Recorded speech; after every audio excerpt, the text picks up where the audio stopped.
గురుదేవదత్త. ఈ రోజు నుంచి ఈ దివ్య ప్రాంగణంలో దత్తలీలా తరంగిణి అనేటువంటి కార్యక్రమాన్ని చేయబోతున్నాం. నేను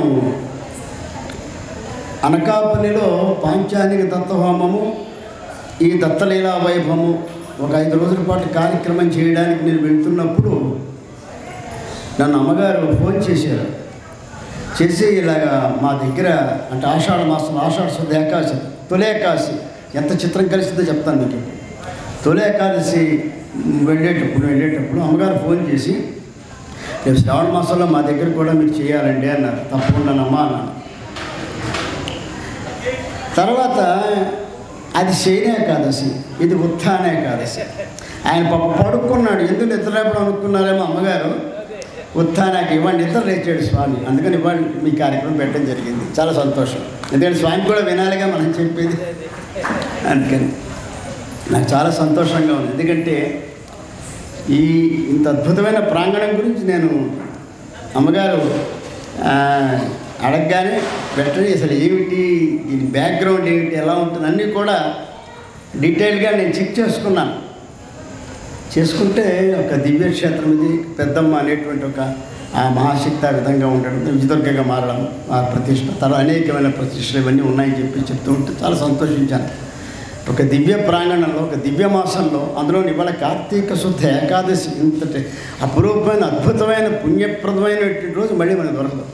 ఆ రోజున సర్వదేవీ దేవతా స్వరూపుడైనటువంటి త్రిమూర్త్యాత్ముడైన దత్తస్వామి యొక్క లీలా వైభవాన్ని తెలుసుకోవడానికి సంకల్పం చేయడం, ప్రారంభించడం అనేటువంటిది ఇది అద్భుతమైన విషయము.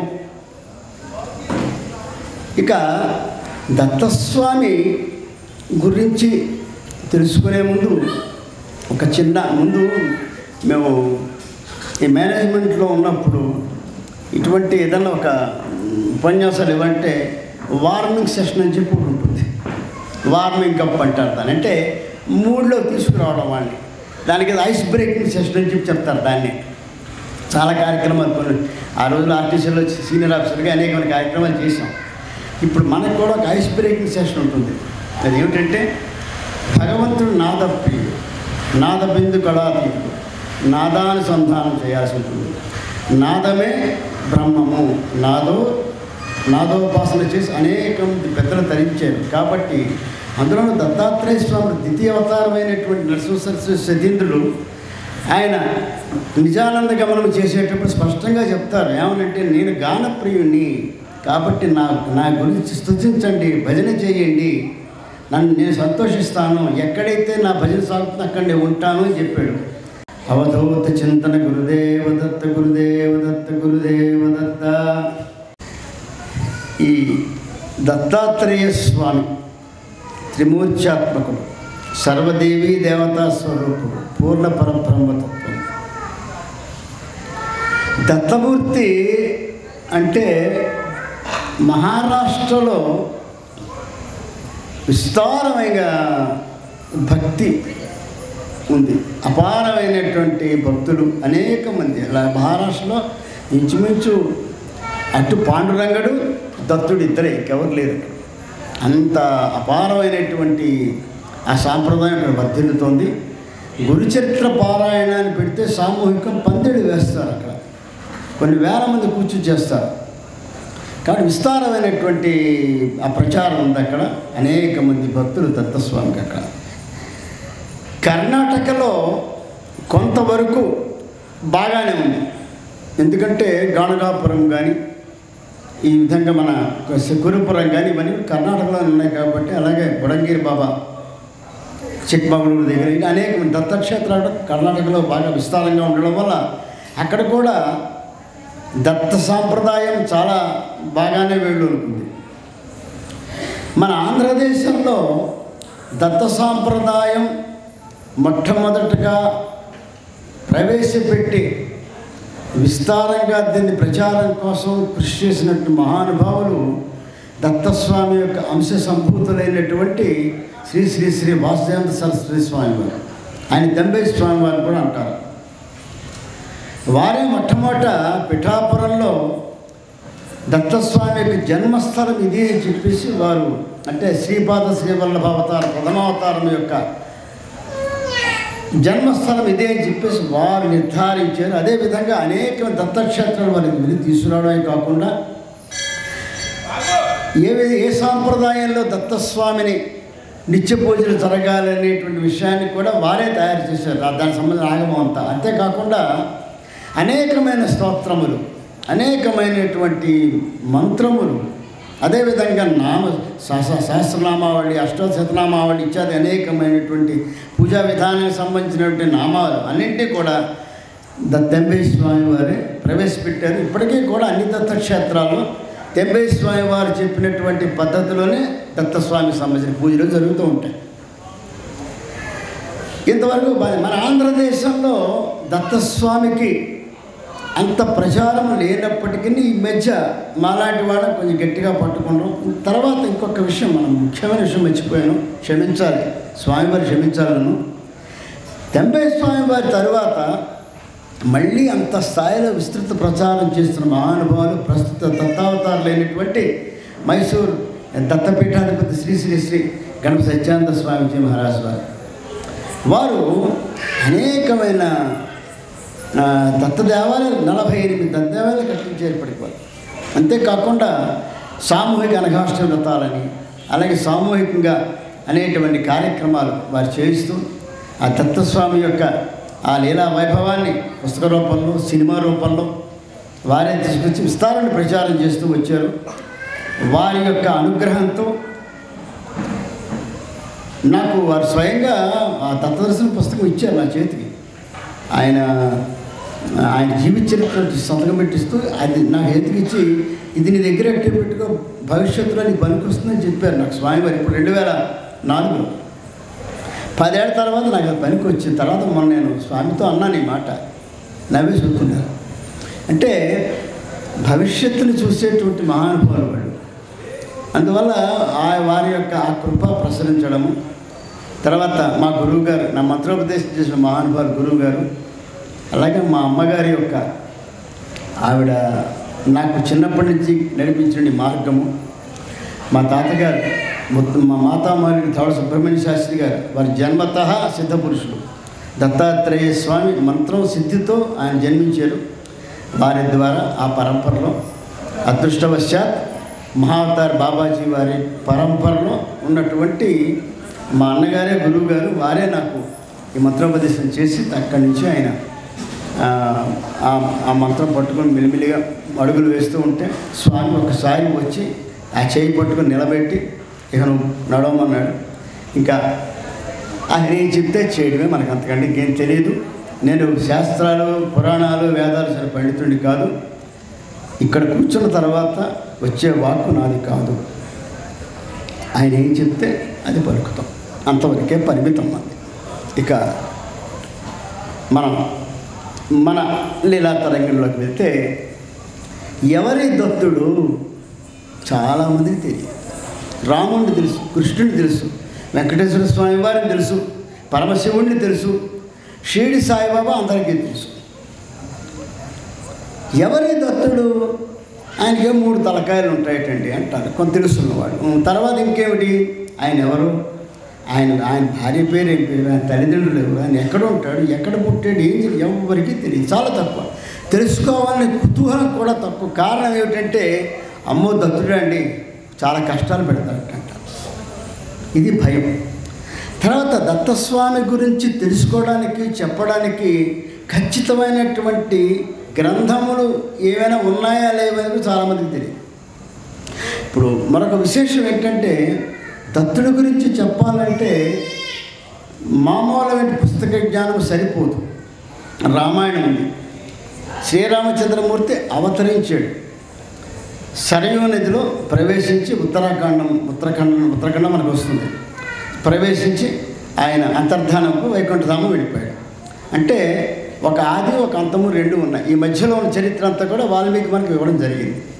సో రాముల వారి గురించి, రామాయణం గురించి చెప్పాలంటే ఆ 24,000 శ్లోకాలు, ఉత్తరాఖండలో ఉన్నటువంటి 8,000 శ్లోకాలు 2 దగ్గర పెట్టుకుని దాన్ని విశ్లేషణ చెప్పుకుంటూ పోతే రామాయణం అందరికీ తెలిసిపోతుంది, ఇబ్బంది లేదు మనకి. శ్రీకృష్ణ పరమాత్మ గురించి మాట్లాడాలి. భాగవతం ఉంది మనకి, వేదవ్యాస వారు ఇచ్చిన భాగవతం. అందులో దశమ స్కందము, ఏకాదశి 3 స్కందములు గట్టిగా మనం పట్టుకున్నట్లయితే శ్రీకృష్ణుడి జన్మమందరం మనకు తెలుసు. శ్రీకృష్ణుడు సదేహి, చాలామంది చాలా పొరపాట్లు చేస్తున్నారు ఈ విషయంలో. ఆయన పడిపోయాడని, 7 రోజులు 3 రోజులు 5 రోజులు ఉండిపోయిందని, శవం అని, ఎంతకంటే దుర్మార్గం మాట మరొకటి ఉండదు.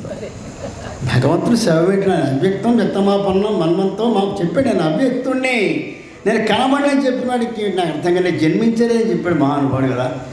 సదేహి అయి వైకుంఠాన్ని వెళ్ళిపోయినట్టుగా భాగవతంలోనే ఉంది పూర్తిగా. అందులో సరే, ఎవరో పెద్దవాళ్ళు ఏం మాట్లాడి మనకు అనవసరం, పక్కన పెడతాం. అంటే జన్మ ఉంది, తిరిగి అవతార ఉపసంహరణ ఉంది. దాని జన్మని కూడా అనకూడదు, పొరపాటు. అది కూడా మళ్ళీ క్షంతవ్యమే. భగవంతుడు క్షమాపణ చెప్పుకున్నా. భగవంతుడు జన్మించాడు, అవతరిస్తాడు. భగవంతుడు మరణించాడు, అవతారాన్ని గుప్తం చేసుకుంటాడు. భగవంతుడు కర్మలు చేయడు, లీలలు చేస్తాడు. ఈ 3 మనం గుర్తుపెట్టుకోవాలి. లీలలే, ఆయన అన్ని లీలలే. ఆయన క్రియ చేయడు, ఆయన క్రియ అవసరం లేదు అసలు. ఏం చేస్తాడు, ఏం చేయక్కర్లే. కాబట్టి ఈ మధ్యలో ఉన్నటువంటి చరిత్ర ఆ దగ్గర పెట్టుకుంటే భాగకృష్ణుడి గురించి అద్భుతంగా చెప్పుకోవచ్చు. ఇంకా కావాలంటే భారతంలో కూడా వెళ్ళవచ్చు, అది కూడా ఉంది. అలాగే వెంకటేశ్వర స్వామి వారి గురించి చెప్పాలంటే మనకి పురాణములు, మనకి పద్మ పురాణంలో చక్కగా దాని గురించి స్కాంద పురాణంలో కూడా చెప్పబడింది, చెప్పుకోవచ్చు. దానికి స్థల పురాణం ఉంది, వెంకటేశ్వర వైపు, వెంకటేశ్వర వైపు అనేకమైన పుస్తకాలు ఉన్నాయి. వాటి మీద మనం చక్కగా చెప్పుకోవచ్చు. అమ్మవారి గురించి చెప్పుకోవాలంటే దేవీ భాగవతం ఉంది, వేదవ్యాస వారు ఇచ్చినటువంటి చెప్పుకోవచ్చు. కానీ మరి దత్తుడి గురించి చెప్పుకోవాలంటే ఏముందని చెప్పి దాన్ని మనం ఈ విధంగా చెప్పగలుగుతాము. ఎంతవరకు చెప్పగలుగుతాము దీనికి అంటే, దత్తస్వామిది అంతము లేని అవతారం. అది అంతం అనేది లేదు, అవతార ఉపసంహరణ జరగలేదు, అసలు అవతరించలేదు, ఇక ఉపసంహరణ ఏమిటి?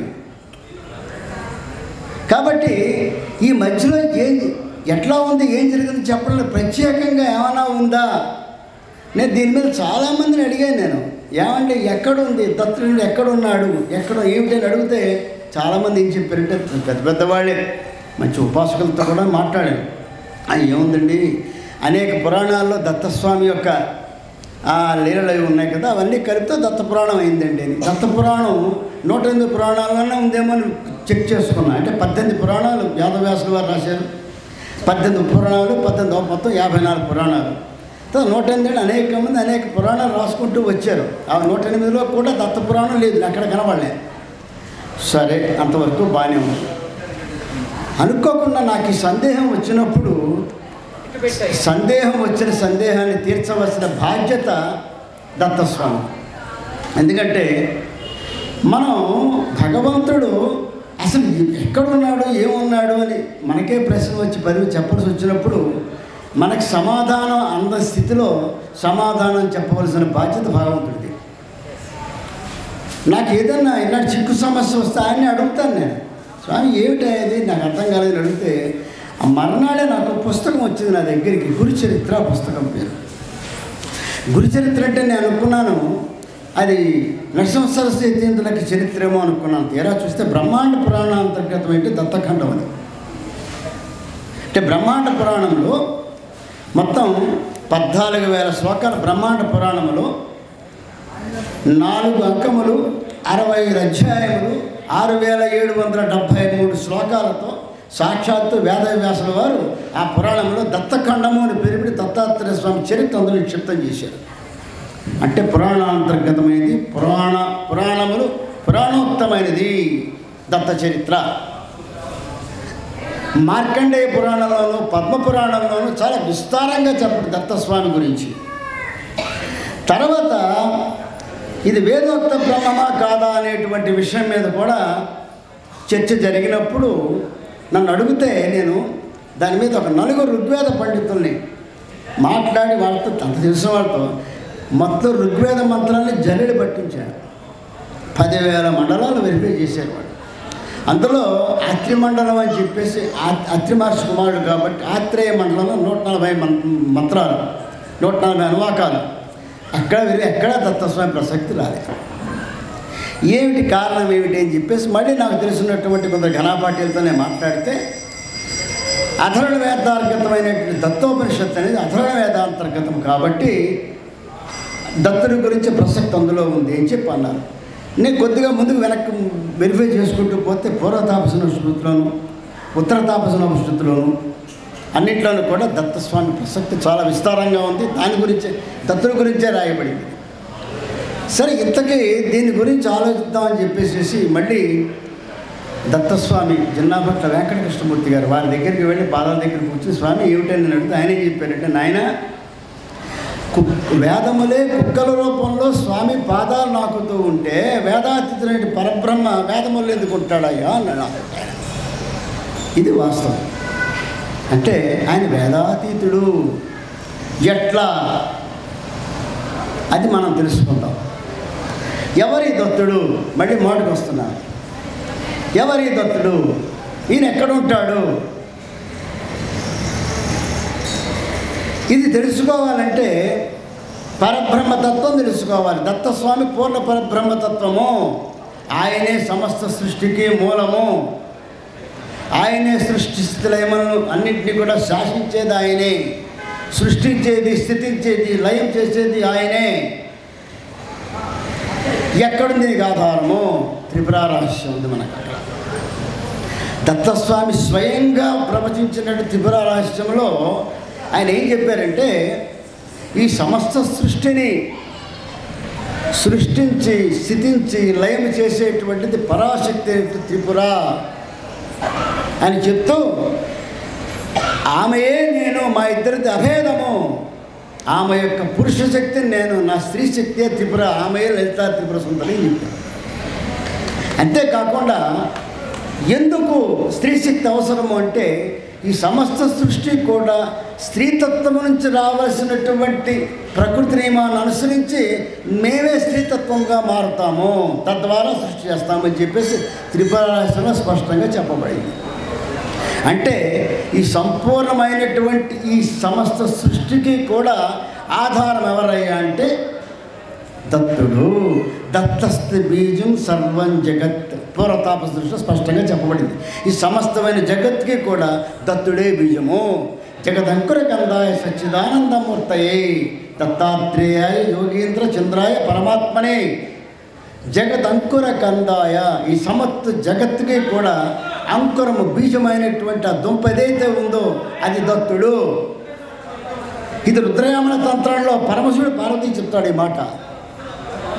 అంటే ఇవన్నీ మనం చూసుకుంటూ పోతే దత్తుడు ఎవరనే విషయం మనకు అర్థమవుతుంది. అయితే ఏమిటి నిజంగా ఒక పరబ్రహ్మ ఉన్నాడా?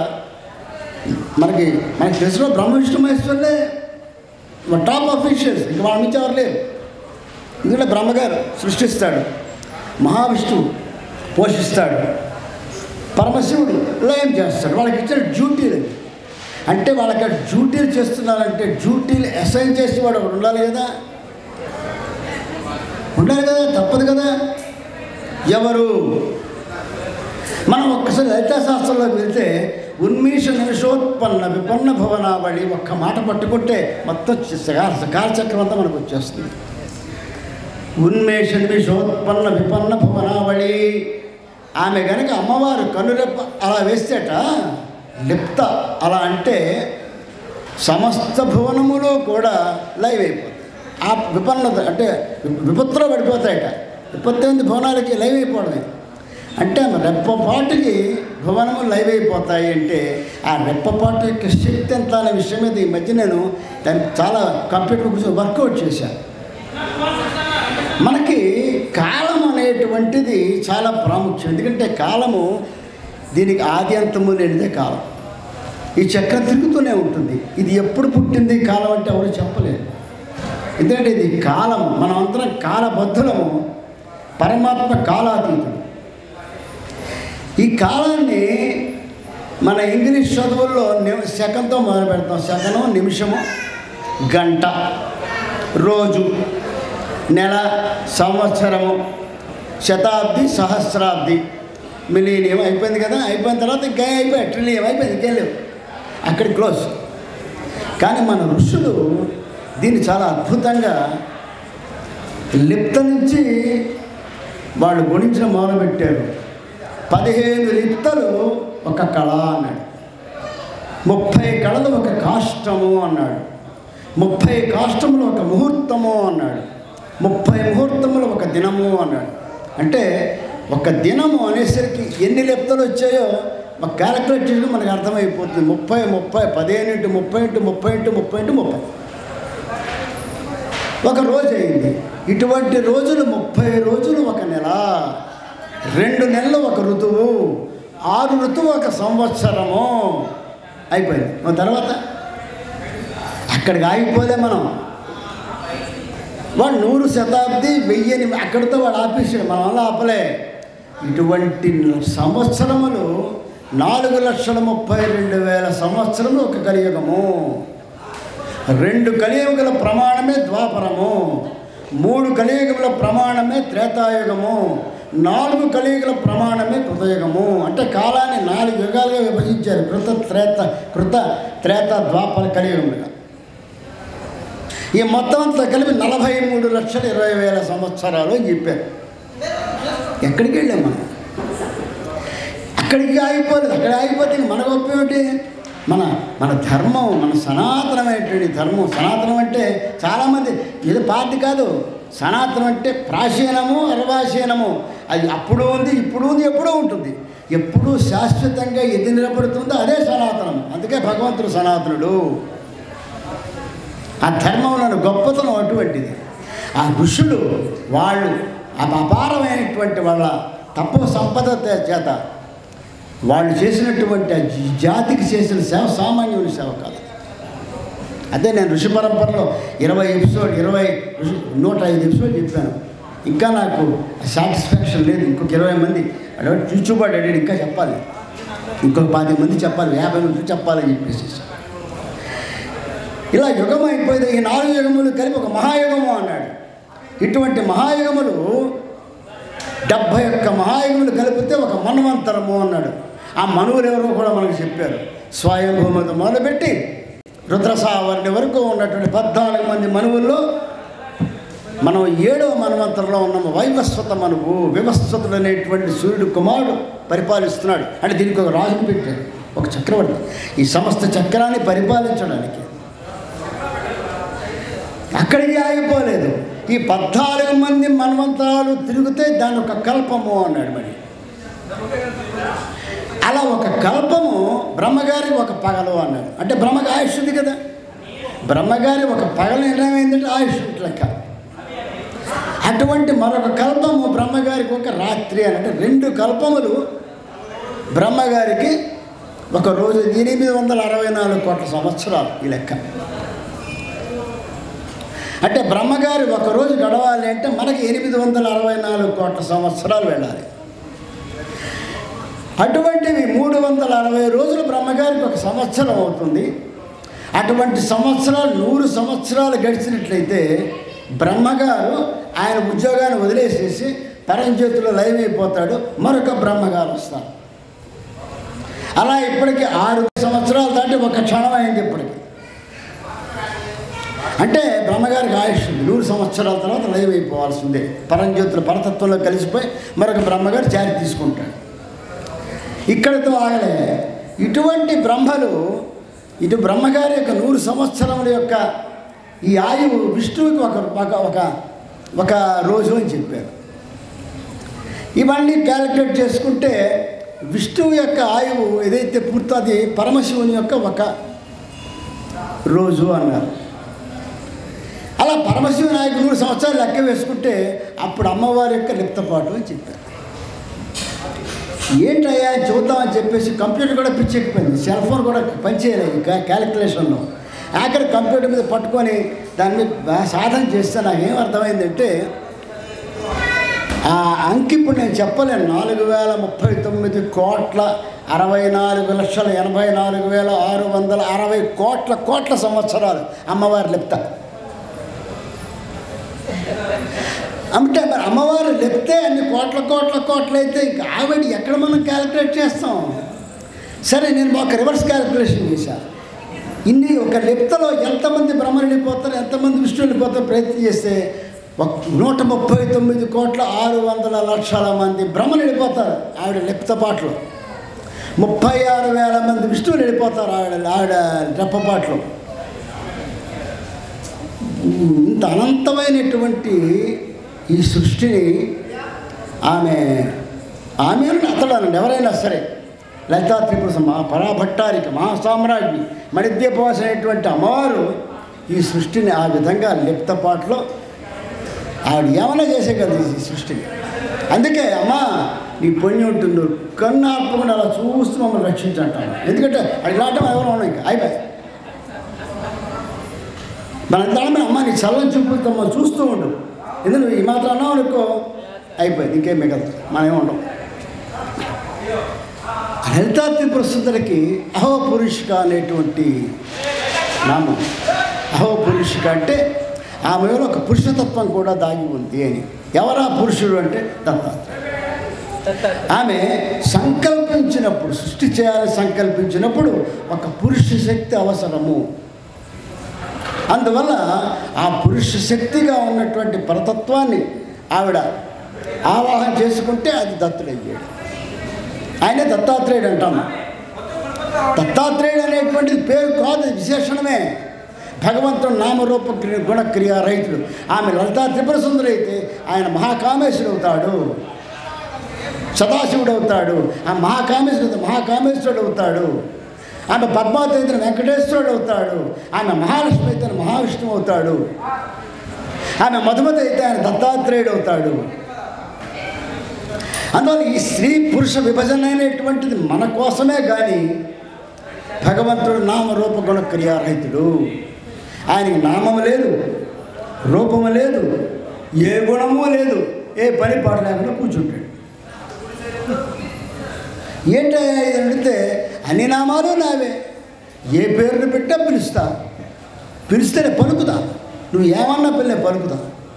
అన్ని రూపాలు నావే, నువ్వు ఏ రూపంలో కొన్ని నేను నీకు ప్రత్యక్షమే నేను చెప్తా, నీకేం కావాలో ఇచ్చేస్తా. యో యాం తనం భక్తాం శ్రద్ధయార్చితమిచ్చతే తస్యాచలాం భక్తాం తామైవ వేదామ్యహం.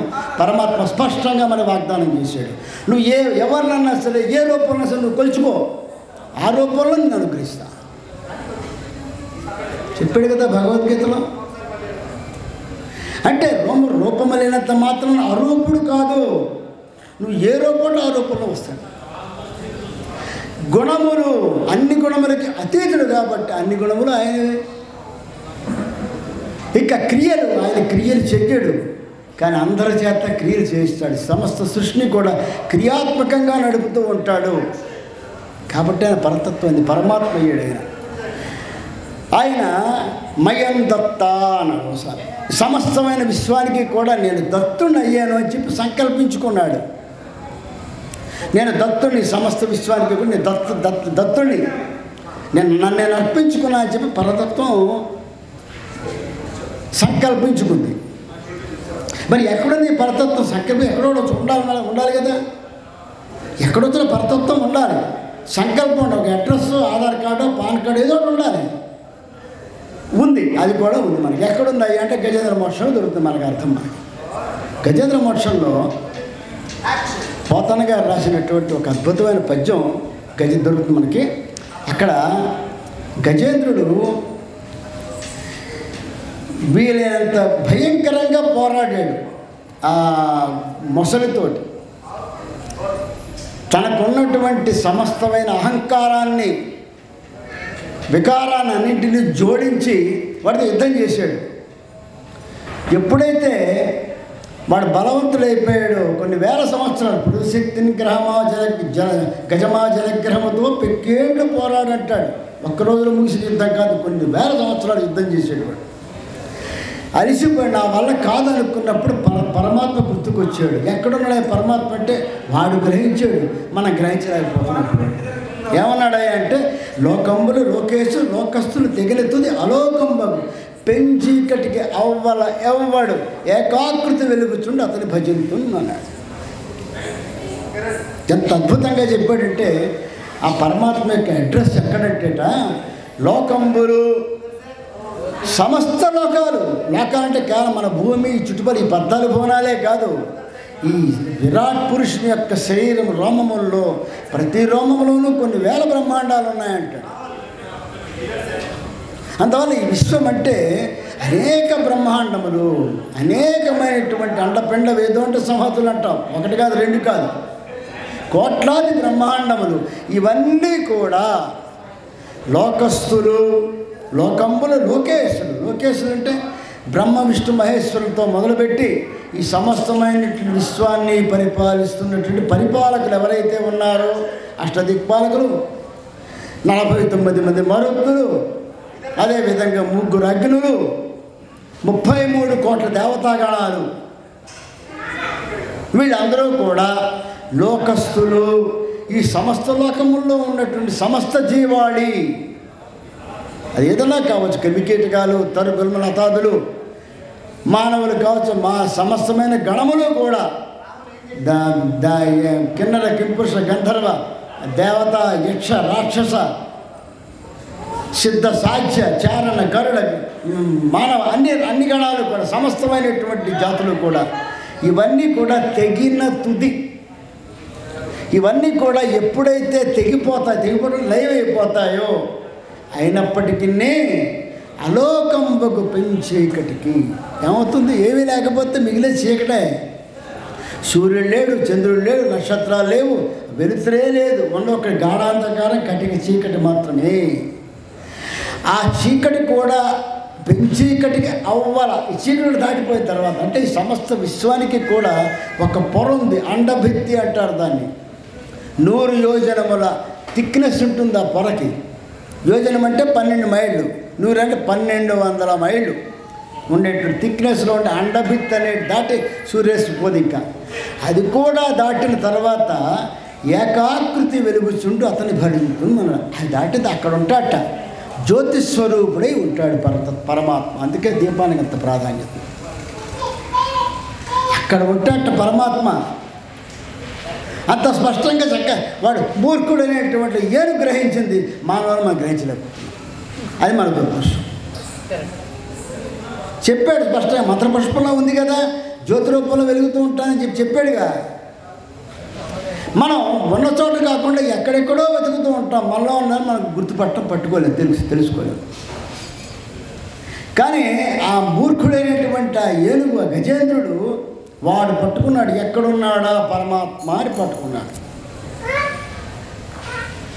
అది ఆ పరతత్వం అంటే స్త్రీయా, పురుషుడా, నపుంసకుడా, ఏమి కాదు, జ్యోతిస్వరూపము.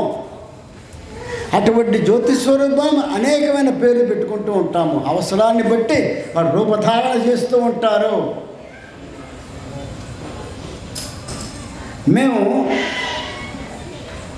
సృష్టి చేయాలనే సంకల్పం వచ్చినప్పుడు పరతత్వానికి, పరమాత్మకి తాను 3 దత్తులుగా విడిపోయాడు. ఆయన దత్తాత్రేయుడు మనం అంటున్నాం. ఆయన ఎవరు ఆయనకి తెలియదు, మనకి తెలియదు.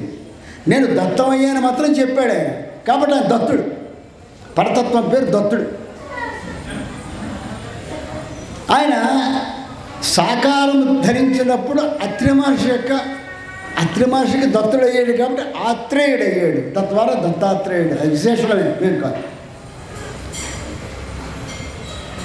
తర్వాత 33 కోట్ల మంది దేవతా గణాలు మనకు ఉన్నాయి, మన పరిపాలకులు మనం అంటాం. అందరూ ఇక్కడ ఈ పాయింట్ పట్టుకొని మన మిగతా వాళ్ళు ఈ పనికిరాని మూకలు ఉంటాయి, వాళ్ళందరూ కూడా 33 పేర్లు చెప్పు అంటారు. ఇది దరిద్రం. ఒక్క పేరు మనకు రాదు. వచ్చే బాధ. ఒక్క సమాధానం నేను చక్కటి ఒక మాట చెప్తా. మనకి మనం సరిగ్గా మనకిచ్చినటువంటి వ్యవహారాలు మనం సరిగ్గా సక్రమంగా చేయకపోయినా ప్రకృతి దాని పని చేసుకెళ్ళిపోతూ ఉంటుంది. వేసంకాలం వచ్చింది, 48 డిగ్రీల టెంపరేచర్, 50 డిగ్రీల టెంపరేచర్, అయ్యి బాబోయ్ భయపడిపోతూ ఉంటాం. అప్పుడు ఏం చేస్తాడు? సూర్యుడు యొక్క తీక్షణతోటి ఈ సముద్రంలో వంటి జలం అంతా కూడా పీల్చేస్తాడు. పీల్చేస్తే ఎక్కడ దాస్తాడు ఈ జలాన్ని? ఎక్కడో దాస్తాడు, పైన ఆకాశంలో. ఏం చేస్తాడు దాన్ని? శుభ్రంగా శుద్ధి చేసి, అది ఉప్పు నీరు, అది తాగలేం మనం, ఆ సంగతి పరమాత్మకు తెలుసు.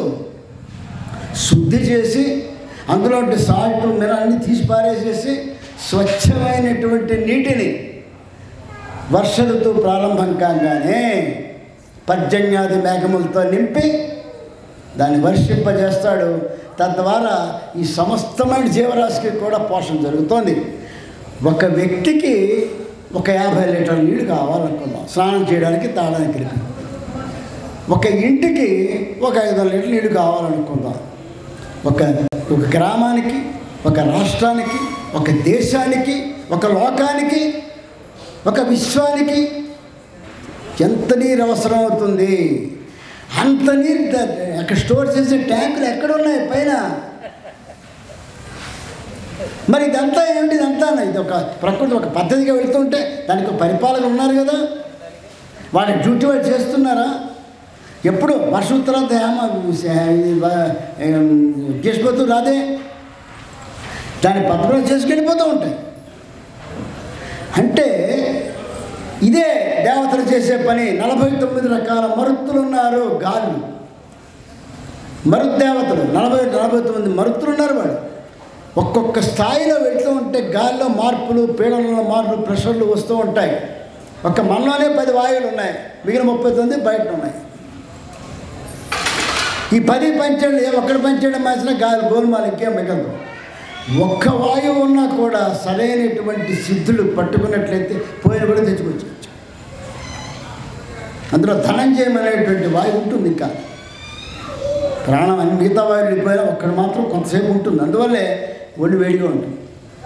ఆ సమయంలో ఆ మర్మము తెలిసినటువంటి సిద్ధపురుషుడు ఆ మర్మాన్ని పట్టుకుని దీన్ని బయటికి పోకుండా ఆపగలిగితే మిగిలిన వయసుకి వచ్చేస్తాయి. అందుకే చనిపోయిన వాళ్ళు బతుకుతారు.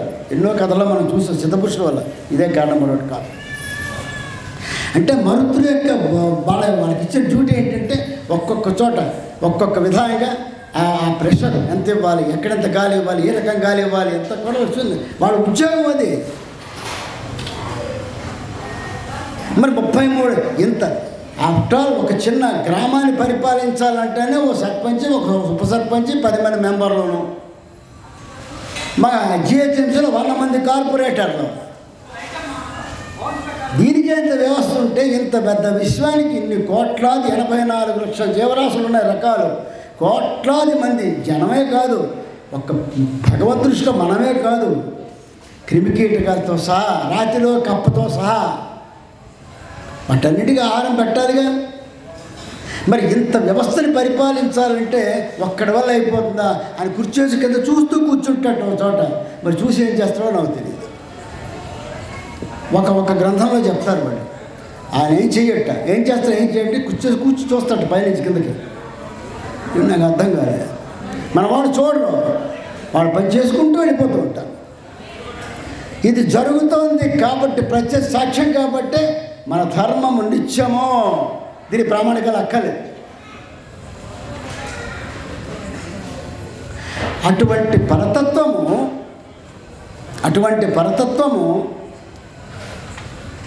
రూపం తీసుకోవాలనుకున్నప్పుడు ఒక సంకల్పం రావాలి. సంకల్పం లేనిదే ఏ క్రియ జరగదు. అయితే ఇక్కడ కొద్దిగా ఈ దత్త అనేటువంటి పదాన్ని కొంచెం విశ్లేషించుకుంటూ పోతే, దీని మంత్రశాస్త్రంలో త అనేటువంటిది అమృత బీజం, అమృతతత్వాన్ని అందించే బీజము త. ద రెండు కూడా సారూప్యములు ఒకే అక్షరాలు. పవయో నభేద అంటారు. వా రెండు కూడా ఒకే అక్షరం. పా అన్న వా అన్న ఒకటే. ద రెండు ఒకటే. ద అమృతత్వం, త అమృతత్వం. తాగి మరో ఒత్తిచ్చాడు, మరో తావని ఉంది. అంటే 3 అమృత బీజాలు ఉన్నాయి దత్త అనే నామంలో. అంటే అమృతమయమైనటువంటి జ్ఞానాన్ని అందించి మానవుణ్ణి అమృతమూర్తిగా చేసేటువంటి ఆ పదానికి చేర్చేటువంటి పేరే, ఆ నామమే దత్త. మరొకటి కాదు. మంత్రశాస్త్రం ప్రకారం కూడా దత్త అంటే అమృతమయమైనటువంటి నామం అది. అందుకే దత్త సామ్రాజ్యంలో అడుగు పెట్టడంత సులువు కాదు. నేను కాంచీపురంలో ఉపన్యాసం మన 6 గంటల కంటే 6 నేను టైంకే కూర్చున్నాను. ఎవరు లేరు. ఆ మాతాజీ ఉంది అక్కడ, మా ఆవిడ ఉంది, ఇంకో 10 మంది ఎవరు అక్కడ ఉన్నారు. అంత పాపం అక్కడ చూడడానికి అంటే ఆ సెక్షన్లో ఉన్నటువంటి ఇలాగే అనేక దేవాలయాల కాంప్లెక్స్ చూడడానికి తిరుగుతున్నారు, నిద్రపోవడానికి కూర్చొని చేస్తున్నారు. నేను అన్నాను, నాన్న మొదలు పెట్టేద్దామా అంది ఆవిడ. అమ్మ ఎవరు రాలేదమ్మా అన్నాను. ఆవిడ మాట ఉంది, ప్రాప్తం ఉండాలి కదా నాన్న. కూర్చో, ఒక మాట అన్నా, ఇప్పుడు అదే మాట చెప్తున్నా. మీరు మిగతా ఏదన్నా తెలుసుకోవడం ప్రయత్నం చేయండి. రామాయణం, భాగవతం ఇవన్నీ చెప్పుకున్నా కూడా వచ్చిన వాళ్ళు వస్తలు ఎటువంటి బతకాలి. కానీ దత్తుడి గురించి తెలుసుకోవాలంటే నీకు యోగ్యత ఉండాలి, అర్హత ఉండాలి, ప్రాప్తం ఉండాలి, అదృష్టం ఉండాలి. ఈ 4 లేకపోతే అడుగు పెట్టలేవు సామ్రాజ్యాలు, రాలేదు. ఎందుకంటే శ్రీపాద వల్లభ దత్తస్వామి ప్రథమావతారం స్వయంభూయిన శ్రీపాదంలో ఏం చెప్తారంటే, ఈ సమస్త విశ్వాన్ని ఆక్రమించి అతిక్రమించిన ఏకైక తేజో రాశి దత్తుడు అని చెప్తాడు. ఆయనే నేను.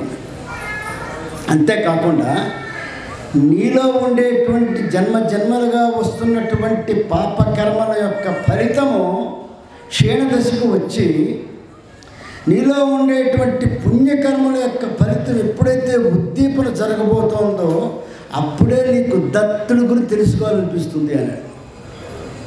అంతవరకు దత్తుడి గురించి మాట్లాడడానికి సంకల్పం చేసే అవకాశం కూడా నీకు రాదు. దత్త సంకల్పము లేకుండా నువ్వు దత్తుడి సామ్రాజ్యం అడుగు పెట్టలేవు, దత్త నామాన్ని ఉచ్చరించలేవు. నీ వల్ల కాదు, నీ తనకు కాదు, నువ్వు చేయలేవు. అందువల్ల దత్తుడి గురించి తెలుసుకొని వచ్చే వాళ్ళందరూ కూడా చాలా అదృష్టవంతులు. వీళ్ళకి ప్రాప్తం ఉంది, యోగ్యత ఉంది, అదృష్టం ఉంది. ఇదే మాట శృంగేరి శంకర మఠంలో నేను అనగానే మన్నానికి అందరూ వచ్చేసారు ప్రాప్తం అదృష్టం పరీక్షించుకోవడం కోసం.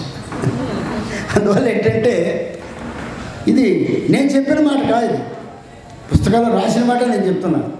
ఆ దత్తనామ యొక్క ప్రాశస్త్యం రేపు ఇవన్నీ చెప్తాను మీకు. ఆ నామం ఎంత గొప్పదో. ఈ దత్తస్వామి ఈయన దత్తుడు. దత్తుడు అంటే చెప్పాను అమృతతత్వం, అమృతమయ మూర్తి. అమృతం ఆయన హృదయం అంతా అమృతమే మనకి పంచుతాడు. మన కూడా అమృతతత్వంలో తీసుకుపోయి, అమృతత్వం అంటే ఏమిటది? మృతి లేని తత్వం. మృతి అమృతి అంటే మోక్షాన్ని ఇచ్చేటువంటి మోక్షప్రదాత ఎవరంటే దత్తుడే. దత్తాత్రేయో హరి సాక్షాత్ ముక్తి ప్రదాయక అని చెప్పేసి రుద్రాయణతంత్రం చెప్తుంది. దత్తుడు ఎవరయ్యా అంటే ఆయన బుద్ధి ఇస్తాడు, ముక్తి ఇస్తాడు. ఈ 2 ఎవరి అంటే హరి యొక్క అవతారమే దత్తుడు అంటారు. భాగవతం చెప్పింది. భాగవతంలో ఉన్నటువంటి అవతారాల్లో శ్రీహరి యొక్క 21 అవతారాల్లో 6వ అవతారం దత్తుడిగా చూపించబడింది.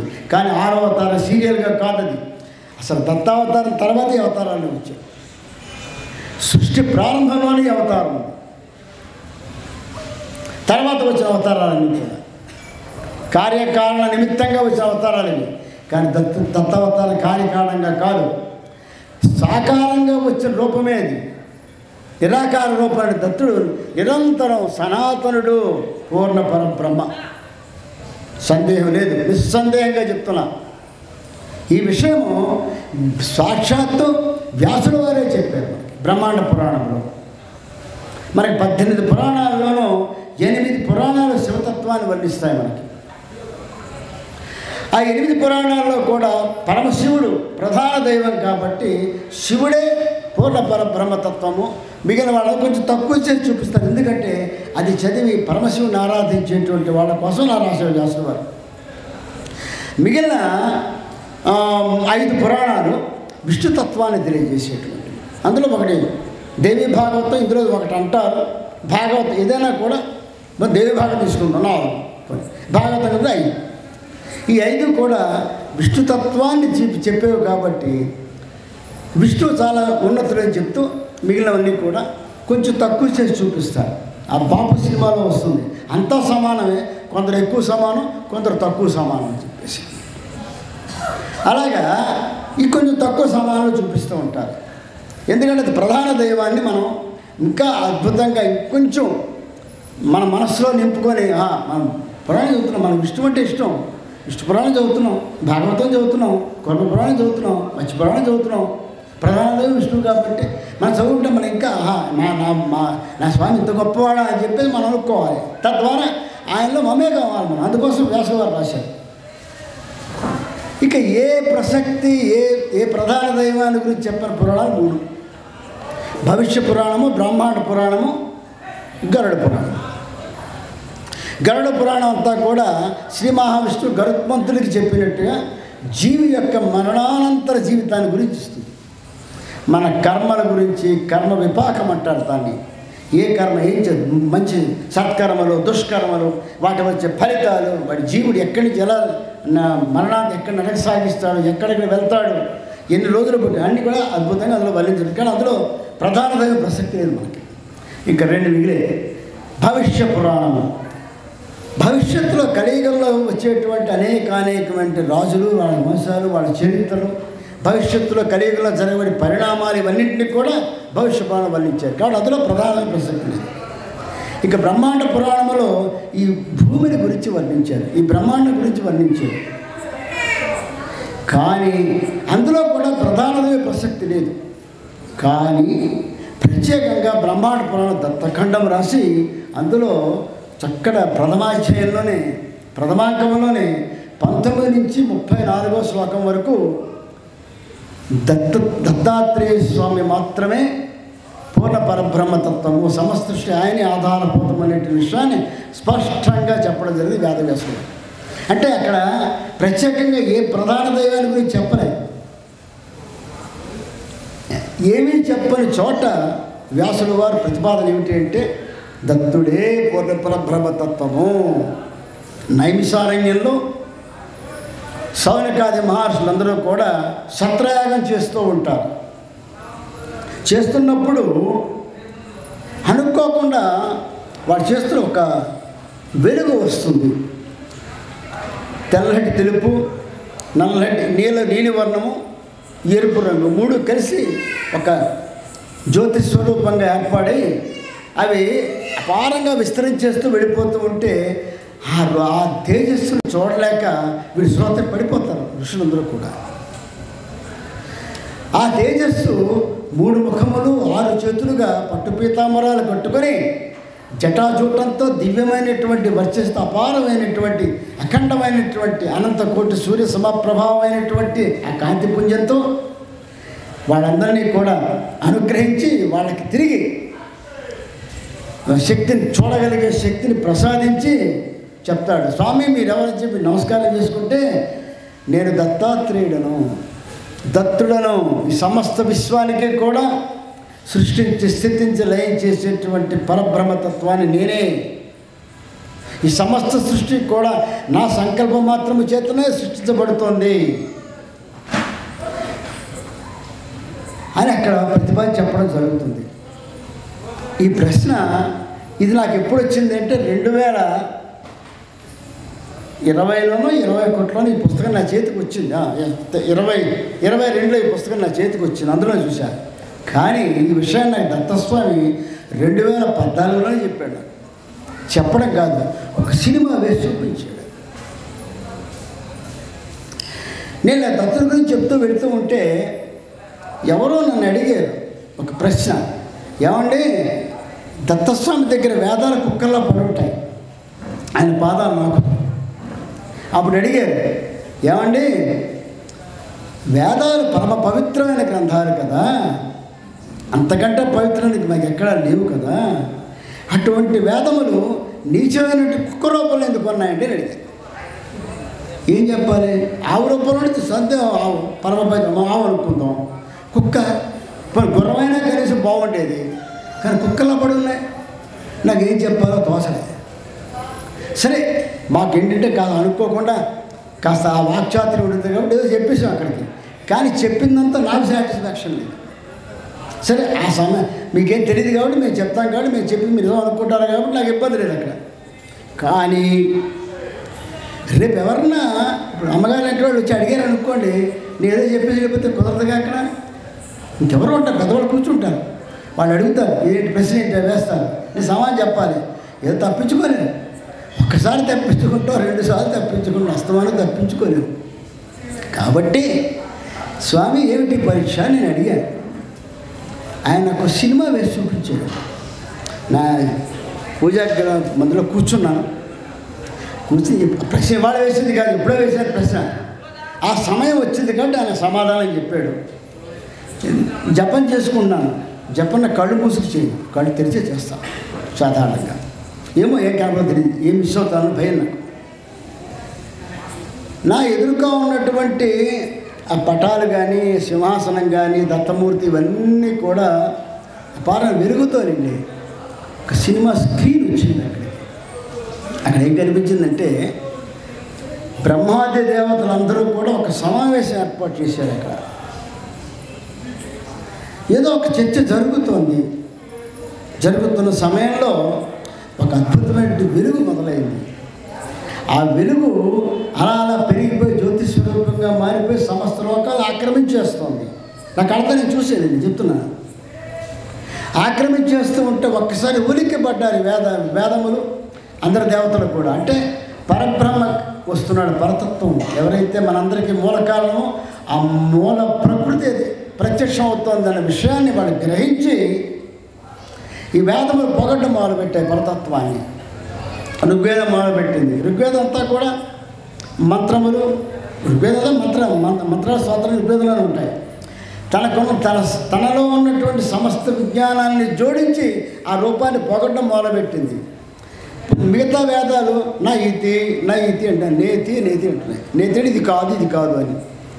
మళ్ళీ మరో యజుర్వేదం మొదలుపెట్టింది, సామవేదం, అథర్వణ వేదం. 4 వేదాలు కూడా మూకమే చేస్తున్నా సరే ఆ రూపాన్ని వర్ణించలేకపోతున్నాయి. ఆ రూపం 3 ముఖములుగా 6 చేతులతో మొత్తం భూనభోత్రాల మొత్తం అంతా ఆక్రమించేసినటువంటి మహోన్నతమైన రూపం అక్కడ ప్రత్యక్షమైంది. ఈ వేదాలు సమస్యని పడిపోతే అప్పుడు బ్రహ్మాదేవతలు అడిగారు, స్వామి ఏమిటి మీరెవరు? అప్పుడు నేను చెప్తాడు, నేను దత్తుడు, మీ అందరినీ కూడా సృష్టి స్థితిలన్నింటినీ కూడా నా సంకల్పం మాత్రమే జరుగుతున్నాయి అని అక్కడ చెప్పి వేదాలు అడుగుతాయి, స్వామి మమ్మల్ని ఏం చేయమంటారు? మేము పొగడలేకపోతున్నాం, నీ రూపాన్ని పొగడేటువంటి శక్తి మాకు లేదు అని అంటే, అనంతుడైనటువంటి ఆదిశేషుడే నన్ను పొగలేడు, మీరు ఎక్కడ పొగుడుతారని చెప్పి దీనికి ప్రతిగా ఓ పని చేయండి, మీరు కుక్కల రూపంలో పాదాలు నాకు పడండి అని చెప్తాడు స్వామి. ఈ విషయం నాకు స్పష్టంగా కనబడింది, కంటితో నేను చూశాను. ఆ విశ్వరూప దర్శనం నాకు జరిగింది. సరే నేను స్వామి చెప్పాడు కదా అని ఇందులో పురాణాలు ఏమన్నా నాకేం వెతుక్కోలే, టీవీలో చెప్పేశాను, అయిపోయింది. అయితే మళ్ళీ కుక్కలకి దానికి మళ్ళీ ఎవరో ఒక మాట మళ్ళీ యాడ్ చేశారు. ఏంటంటే ఏమైందంటే కుక్కలు అక్కడ కారణం ఏంటంటే కుక్కలంటే అధిష్టాన దేవత కాలభైరవ స్వామి వారు. అందువల్ల కాలభైరవుడు ఏం చేస్తాడంటే మనలో ఉండేటువంటి అశుచిని, పాపాన్ని పూర్తిగా నమ్ముకున్నట్లయితే ఆయన అంకుశము నెమలేకల కట్ట పట్టుకుని ఉంటాడు. పుస్తకం నా చేతికి వచ్చింది. ఆ చిత్రం ఏంటంటే ఇలా పేజీ తిప్పగానే ప్రథమాంకంలోనే 19 నుంచి 34 శ్లోకాలన్నీ కూడా ఇదే చెప్తున్నాయి. కొద్దిగా తేడాలు, ఇక్కడ నైమిషాల ఋషులు, అక్కడ బ్రహ్మాదేవతలు.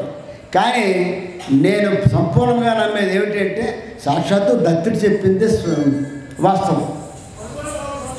బహుశా మరి వేదవ్యాసులు వారు ఆయన దృష్టి ఏమిటో మనకు తెలియదు, వారు అలా రాశారు.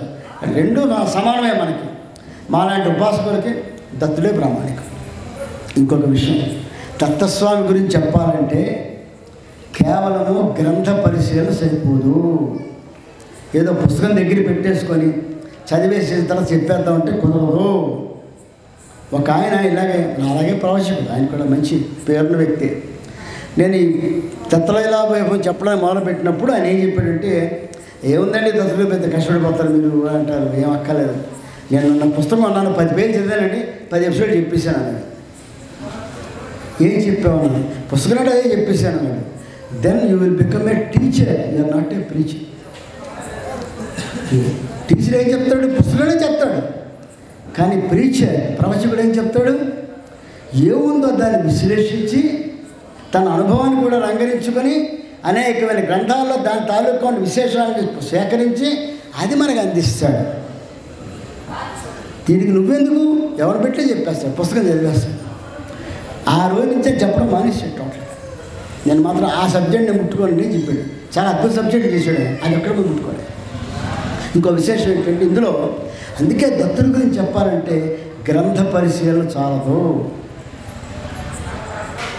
గ్రంథం చదవాలి, అనేక పురాణ దత్తలీలు తెలుసుకోవాలి, బ్రహ్మాండ పురాణం చదవాలి, తెంబేశ్వర దత్త పురాణం చదవాలి, స్వామి దత్తని చదవాలి.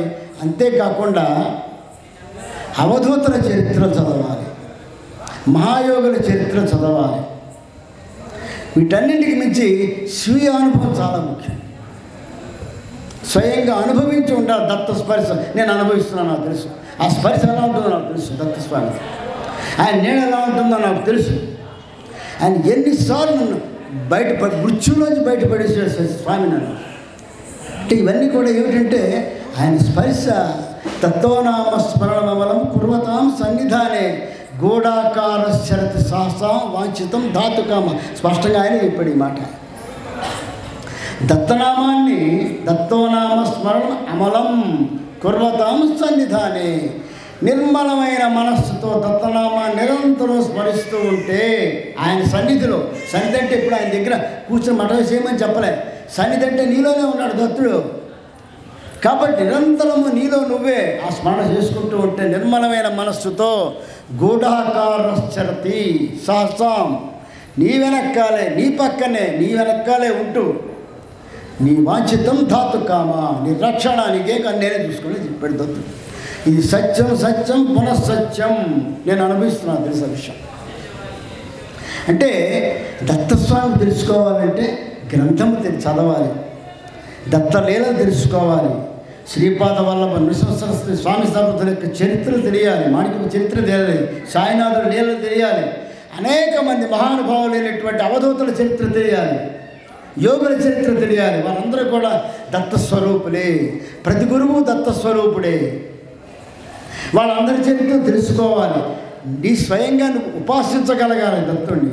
దత్తుడి యొక్క ఆ చల్లటి ఆ కిరణాలు నీ మీద ప్రసరించాలి, ఆ స్పర్శ నీకు ఉండాలి, నీ అనుభవాలు ఉండాలి. అప్పుడే దత్తుడి గురించి చెప్పగలుగుతాను, అయితే చెప్పలేము. ఒకవేళ అన్నీ ఉన్నా కూడా ఆయన సంకల్పం లేకుండా నోరు మెదపలేము, ఒక్క మాట బయటికి రాదు. కారణం ఏంటంటే పరా ప్రకృతి మధ్యమా పరా పరిస్థితి మధ్యమా వైఖరి వాక్ అనేది. ఇందాక కుక్కల గురించి మాట్లాడాను. దానికి కూడా కారణం ఏమిటంటే ఎందుకు పడి ఉన్నాయంటే అది ఆ సమయం వచ్చినప్పుడు చెప్తాను. ఆ ప్రతీకాత్మలో నేను చెప్తాను. దీనికి ఒక ప్రత్యేకమైనటువంటి దీని వ్యాఖ్యానం ఉంది, అది నేను చెప్తాను. అంటే ఒక్కసారి ఈ దత్తభయం పూర్తయిపోయిన తర్వాత, అంటే దత్తస్వామి కృప లేకుండా మనం మాట్లాడలేం, వాక్కు రాదు బయటికి. ఆయన గురించి చెప్పాలని అంత రెస్ట్రిక్షన్స్ ఉన్నాయి, సామాన్యమైన విషయం కాదు అది. దత్తలీలా భయం మదారస ధర్మగిరి చరిత్ర అయిపోయింది. ఇంక ఇవాళ ఆపేద్దాం, అయిపోయింది అంతా 110 ఎపిసోడ్లు అయిపోయింది. ఇంకా ఆపేద్దాం. ఇవాళ మంగళాశాస్త్రి చెప్పాను, లెక్కేసుకున్నాను. నేను వేసుకుని లేడీ కానీ కారు దగ్గరికి వెళ్ళబోతున్నాను, గుమ్మని దాటలేదు. ఇంకా త్రిపుర రహస్యం చెప్పవా అని ఆశ్చర్యపోయారు. మళ్ళీ త్రిపుర రహస్యం కూడా చెప్పు. నేను అన్నాను, స్వామి త్రిపుర రహస్యం అంటే సంపూర్ణం తత్వశాస్త్రం, అది సామాన్య తత్వం కాదు. అది అసలు అది ఏంటో నాకు తెలీదు. ఎక్కడ చెప్తాను? పుస్తకం అయితే నా దగ్గర ఉంది. రమణాశ్రమ పుస్తకం అయిపోయింది, కొంచెం చదివాను. బాలప్రియ వరకు చదివాను నేను. కానీ నేను చెప్పడం ఏమిటి? మహానుభావులు ఎవరో చెప్పాలి, పండితులు నేనెవరు చెప్పడానికి? నా వల్ల కాదన్నా. నిన్ను చెప్పమన్నానా నేను? నువ్వు మొదలుపెట్టు, నేను చెప్తాను. 20 ఎపిసోడ్లు చెప్పాను త్రిపుర రహస్యం. తర్వాత అది నేను వేసి చూసుకుంటూ ఉంటే నేనే చెప్పాను, అయితే నాకు ఇంత తెలుసా, ఇంత జ్ఞానం నాకుందా? నాకే అర్థం కాలే. అది దత్తలీల. దత్తుడి యొక్క ఆ సంకల్పం లేకపోతే ఇవాళ నోరు మెదపలేను నేను, నా వల్ల కాదు, నేను చేయలేదు, అర్థం కాదు, అది గుర్తు కాదు. ఆయన సంకల్పం ఉంటేనే మాట్లాడగలుగుతాం. అందుకనే మిగతా ఎన్నో ఉపన్యాసాలు ఇస్తూ ఉంటాం, అక్కడ పర్లేదు ఏదైనా మాట్లాడేస్తాం. కానీ దత్తుడి దగ్గర అనగానే చాలా ఒడి దగ్గర పెట్టుకొస్తాను నేను. ఆయన్ని చెప్తేనే నేను బయటికి రాను నేను. స్వామి ఏమిటి చేయాలా, చేయి, మంచి వచ్చేస్తాను. ఈ దత్తలీల ఎలా ఉంటుందంటే ఈయన ఎన్నుకోవడం కూడా చాలా గొప్పగా ఎన్నుకుంటాడు మనుషులు ఎవరెవరు ఏం చేయాలో.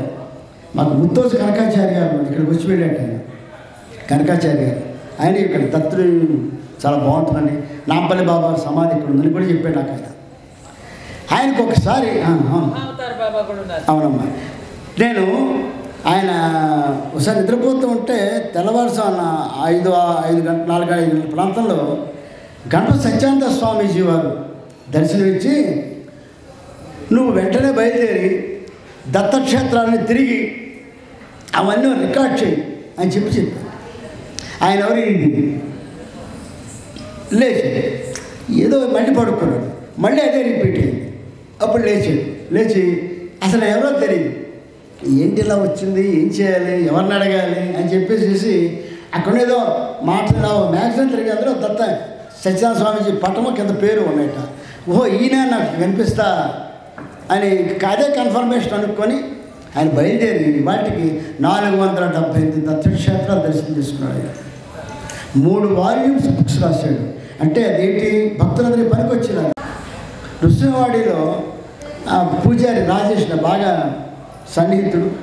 ఆయన ఏం చెప్పాడంటే ఆ రోజు స్వామివారికి అభిషేకం అవుతుందండి, అయిన తర్వాత అలంకారం అయిన తర్వాత అందరూ వెళ్ళిపోతారు, మీరు ఆ ఎడమ పక్క అంటే స్వామివారికి ఇలా పాదుకులు అంటే ఇది కుడి పక్క, ఇది ఎడమ పక్క, ఈ కుడి పక్కన అందరూ కూర్చుంటారు, మీరు ఎడమ పక్కకు వచ్చి మీ కోరిక కోరుకుంటే తక్షణం నెరవేరుతున్నాను.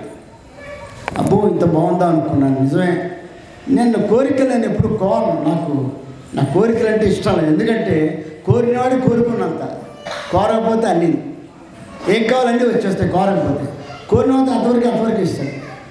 కాబట్టి పెద్దగా కోరిక నేను అలా ఏ కోరిక కోరుకో.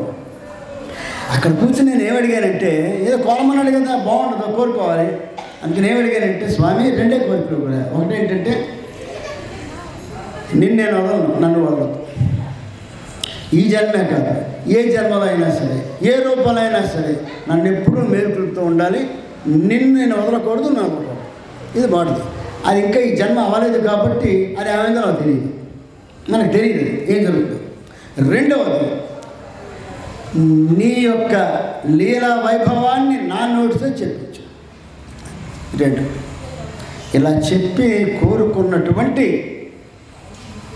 తర్వాత ఇది 2011లో జరిగింది. 2014లో టీవీ ఛానల్స్ 2013 నుంచే ఈ కార్యక్రమం చేయడం మొదలుపెట్టారు. అంటే ఇది నా వెంటనే తక్షణం ఇచ్చాడు. అంటే నాకు ఇచ్చిన డ్యూటీ అది, నువ్వు చెప్పు నా గురించి మాట్లాడింది స్వామి చెప్పింది కాబట్టి చెప్తూ వెళ్తూ ఉంటాను. ఇలాగ ఒక్కొక్కరిని చాలా అద్భుతంగా ఎన్నుకుంటాడు స్వామి. అది చాలా విచిత్రంగా ఉంటాయి. మళ్ళీ మా అందరినీ ఒక చోట కలుపుతాడు, అది విశేషం. అందరినీ ఒక చోట కలుపుతాడు, అది విశేషం. కాబట్టి ఈ దత్తుల గురించి తెలుసుకోవడం అనేటువంటిది తెలియాలి అంటే దత్తభక్తులు, అవధూతలు, మహాయోగులు వాళ్ళ అనుభవాలు ఒక్కొక్కటి వింటూ ఉంటే మహా ఆనందంగా ఉంటుంది. దత్తస్వామితో వాళ్ళ అనుభవాలు వేదాంత సరస్వతి మహారాజు వారు రాస్తారు. ఆయన కాలినడకన 3 సార్లు మానస సరోవర యాత్ర చేశాడు. ఆయన మొదటిసారి యాత్ర చేసినప్పుడు కైలాస పర్వతం యొక్క దక్షిణ దిశలో కూర్చున్నప్పుడు దత్తస్వామి ఏకముఖుడై జటాచోటలతో వచ్చి ఆయన ఆ భృకుట మీద చేయి పెట్టి శక్తిపాతాన్ని చేసి మంత్రోపదేశం చేశాడు. అది చూస్తూ ఉంటే నాకు స్వయంగా దత్తుడు కనిపించాడు. అక్కడ ఆ సీన్ అంతా కంటి ముందు కనబడదు. మహారాజుతో ఫోన్ చేసి చెప్పాను నేను. ఆయన వల్ల ఆ లీల మనకు అర్థం అవుతుంది, దత్తస్వామి లీల. ఈ విధంగా దత్తుడుగులు తెలుసుకోవాలి అంటే అనేకమైనటువంటి గ్రంథ పరిచయము, పెద్దవాళ్ళతో ఆ యొక్క ఆ పరంపరలో ఉన్న వాళ్ళతో విశేషమైనటువంటి ఆ పరిచయాలు, ఆ కృషి, తెలుసుకోవాలనే కుతూహలము, నిరంతర దత్తనామ స్మరణ ఉన్నట్లయితే దత్తుడిని తెలుసుకోవడం సులువవుతుంది. అందుకే దత్తుడిని తెలుసుకోవడం కోసం పెట్టి ఏ ప్రవచనమైనా సరే వచ్చిన వాళ్ళు అదృష్టవంతులు, యోగ్యులు, ప్రాప్తముంది అర్థం. ఎందుకంటే ఇది శ్రవణ భక్తి. నవయోగ భక్తిలో శ్రవణం, కీర్తనం, విష్ణు నామస్మరణం, పాదసేవనం, అర్చనం, వందనం, దాస్యం, సఖ్యం, ఆత్మనివేదనం అన్నాడు. శ్రవణ భక్తికి అపారమైన ప్రథమ ప్రాధాన్యం ఇచ్చారు. ఇదే శ్రవణ భక్తి అంటే. అలాంటి వాళ్ళు చెప్తూ ఉంటాం, వినాలి. అందరూ చెప్పలేరు, అందరూ పుస్తకాలు చదివిన సమయం ఉండదు. కానీ కనీసం వింటే, భగవంతుని లీల వింటే, ఆ లీలలో తాదాత్మ్యం చెందితే భగవంతుని అనురక్తి పెరుగుతుంది. మనకి భగవంతుడితో అనుసంధానం అవుతాము. ఆ అనుసంధానం చేయడమే మాలాంటి వాడు పంపించాడు భగవంతుడు. అందుకే గురువులు అందుకే ఉన్నారు, మిమ్మల్ని అనుసంధానం చేయడానికే. ఈ విషయాన్ని గుర్తుపెట్టుకోవాలి. అందుకే శ్రవణం చాలా ముఖ్యం. కీర్తనం దాన్ని మనం, ఎందుకంటే ముందు ఆ మనస్సు ఆ నామంతో నిండాలి. అందుకే మొట్టమొదటి కీర్తనం చేశాం. ఇవాళ ఈ శ్రవణం మొదలుపెట్టి ఈ పరంపర 4 రోజులు సాగుతుంది. ఇవాళ మనం కేవలం ఇంట్రడక్షన్ మాత్రమే. దత్తుడు, ఆయన తండ్రి అత్రి, తల్లి అనసూయ, ఆ భార్యగా చెప్పబడే శ్రీశక్తి అనక. అత్రి అంటే 3 ఏదైతే ఉందో అది లేదు. 3 అనేటువంటి ఏదైతే ఉందో అది లేదని. అంటే త్రిగుణములు, త్రిగుణాతీతుడు, త్రిదవస్థలు ఎప్పుడో దాటిపోయాడు, త్రిపుటములు ఎప్పుడో జయించాడు. 3 ఏదైతే ఉందో దాన్ని మించిపోయాడు. అంటే ఏ విధమైన గుణములు, గుణాతీతుడైన వ్యక్తి. అంతటి మహానుభావుడు. అనసూయ ఆయన భార్య. అనసూయ అంటే అసూయ, అనసూయ. ఏ జీవి మీద రాగద్వేషాలు లేవు, అసూయ లేదు ఆవిడికి. అన్ని జీవుల్ని కూడా ప్రేమించేటువంటి మహోన్నతమైన ప్రేమతత్వం కలిగినట్టు మహాతల్లి అనసూయ. ఎవడైతే ఈ త్రిగుణమును జయిస్తాడో వాడు అసూయ లేనటువంటి స్థాయిని పొందుతాడు. అప్పుడు పరమాత్మ దత్తుడు. ఇది ఇందులో ఉండే తత్వం. ఈ దత్తం అయిన తర్వాత ఆయన ఆ స్త్రీ శక్తి పేరు అనఘ. మధుమతి ఆవిడ పేరు. అనఘ అంటారు. అనఘ అంటే అఘము అంటే పాపము, అనఘము అంటే పాపము లేనిది. అమ్మవారికి పాపం లేకపోవడం, పుణ్యం లేకపోవడం నాకు అర్థం కాలే. దాని అర్థం ఏంటంటే ఎవరైతే దత్తస్వామిని ఆరాధిస్తారో, ఎవరైతే దత్తుని శ్వాసిస్తారో, ధ్యానిస్తారో, ఉపాసిస్తారో వాళ్ళని ఎట్టి పరిస్థితుల్లో కూడా పాపకర్మల వెంపు నడవకుండా, అఘముల వెంపు నడవకుండా అవి నిరంతరంగా ఆ శక్తి కాపాడుతూ ఉంటుంది. కాబట్టి అవి అనఘాయ. ఇటువంటి మహోన్నతమైన దత్తస్వామి యొక్క లీలా వైభవం మనం ఇక ఈ పరంపరలో రేపటి నుంచి ఈ ఇంట్రడక్షన్లో అవి లేవు కాబట్టి మొదలు స్టార్ట్ చేసేయడం 2 గంటల పాటు నాన్ స్టాప్గా చెప్పుకుంటూ వెళ్ళిపోవడమే.